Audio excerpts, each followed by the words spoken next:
ಈಗ ಇಂದಿನ ಪತ್ರಿಕೆಗಳ ಇಣುಕು ನೋಟ. ಭಾರತೀಯ ಪ್ರತಿಭೆಗಳಿಗೆ ರಷ್ಯಾ ಆಹ್ವಾನ, ನುರಿತ ಕಾರ್ಮಿಕರನ್ನು ಎದುರು ನೋಡುತ್ತಿರುವ ಪುಟಿನ್, ಮುಂದಿನ ತಿಂಗಳು ಸಂಚಾರ ಒಪ್ಪಂದಕ್ಕೆ ಸಹಿ.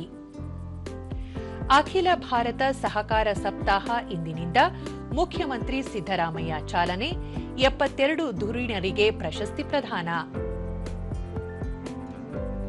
ಜಿಕೆವಿಕೆಯಲ್ಲಿ 4 ದಿನಗಳ ಕೃಷಿ ಮೇಳಕ್ಕೆ ಅದ್ದೂರಿ ಚಾಲನೆ, ಕೃಷಿಯನ್ನು ಉದ್ಯಮವಾಗಿಸಲು ಶ್ರಮಿಸಿ ಶೋಭಾ ಕರಂದ್ಲಾಜೆ. ಕರ್ನಾಟಕದ 9 ಜಿಲ್ಲೆ ಒಳಗೊಂಡ ರಾಷ್ಟ್ರೀಯ ಕೈಗಾರಿಕಾ ಕಾರಿಡಾರ್ ಅಭಿವೃದ್ಧಿಗೆ ಒತ್ತು, ಕೇಂದ್ರ ಸಚಿವರಾದ ಪಿಯೂಷ್ ಗೋಯಲ್, ಕುಮಾರಸ್ವಾಮಿ ಚರ್ಚೆ. ಇಂದಿನಿಂದ ಭಾರತ ದಕ್ಷಿಣ ಆಫ್ರಿಕಾ ಟೆಸ್ಟ್, ಧ್ರುವ್ ಜುರೇಲ್ಗೆ ಸ್ಥಾನ ಸಂಭವ, ಐಸಿಸಿ ರ್ಯಾಂಕಿಂಗ್ ಮೇಲೆ ಕಣ್ಣು. ಇವು ಇಂದಿನ ಪತ್ರಿಕೆಗಳ ಪ್ರಮುಖ ಸುದ್ದಿ. ಉಳಿದಂತೆ ಬೆಳಗಾವಿ ಅಧಿವೇಶನದಲ್ಲಿ ಜಿಪಿಎ ತಿದ್ದುಪಡಿ, ಸಚಿವ ಸಂಪುಟ ಸಭೆಯಲ್ಲಿ ತೀರ್ಮಾನ.